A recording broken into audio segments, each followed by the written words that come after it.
મિત્રો રીડેવલપમેન્ટના કિસ્સામાં અત્યાર સુધીનો કહેવાય ને કે સૌથી મહત્વનો ચુકાદો આવ્યો, એમાંનો એક ચુકાદો આવ્યો છે અને કોર્ટે કીધું કે કોઈ સોસાયટી હોય એમાં તમારો ફ્લેટ ગ્રાઉન્ડ ફ્લોર ઉપર હોય, એની જે આજુબાજુની જગ્યા હોય એ તમે સોસાયટી પાસેથી લીધી હોય, પ્રીમિયમ 40 વર્ષ થઈ ગયા હોય, તેમ છતાંય તમે એની ઉપર માલિકી હક ક્લેમ કરી શકતા નથી. અને જ્યારે આ સોસાયટી રીડેવલપમેન્ટમાં જાય ત્યારે તમને એની ઉપર કોઈ હક રહેતો નથી, માત્ર તમને વાપરવાની મંજૂરી આપી, તમે એના માલિક બની જતા નથી. અને બીજું કે એ જે કોમન એરિયા છે, સોસાયટીના બધાનો ભાગ છે, એ માત્ર એક જણને વેચી શકાય નહીં એવું ગુજરાત હાઈકોર્ટના નામદાર ચીફ જસ્ટિસ મેડમની કોર્ટે આજે સ્પષ્ટપણે કહી દીધું છે નવરંગપુરાની ઋતુલ પરખ સોસાયટીના કેસમાં.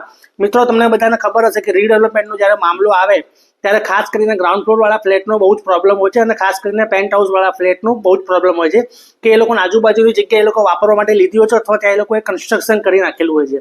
અને જ્યારે રીડેવલપમેન્ટની પ્રોસેસ થાય ત્યારે એ લોકો કાં તો ભાવ વધારો માગતા હોય છે, કાં તો પૈસા વધારે માગતા હોય છે, અથવા તો જગ્યા વધારે માગતા હોય છે. અને એમ કરીને રીડેવલપમેન્ટની પ્રક્રિયા અટકાવી દેતા હોય. તો નામદાર હાઈકોર્ટે એવું પણ કહી દીધું છે કે કોઈ એક જણના આવા કહેવાય ને આવા વલણના કારણે રીડેવલપમેન્ટની પ્રક્રિયા અટકી શકે નહીં. અને એમને આજે કોમન જગ્યા છે કે જે લેવી હોય તો એ એના માટે સિવિલ કોર્ટમાં દાવો કરી શકે છે. બાકી સોસાયટી છે એ રિઝોલ્યુશન 40 વર્ષ પહેલા કર્યું હતું તો અત્યારે રિવોક પણ કરી શકે છે.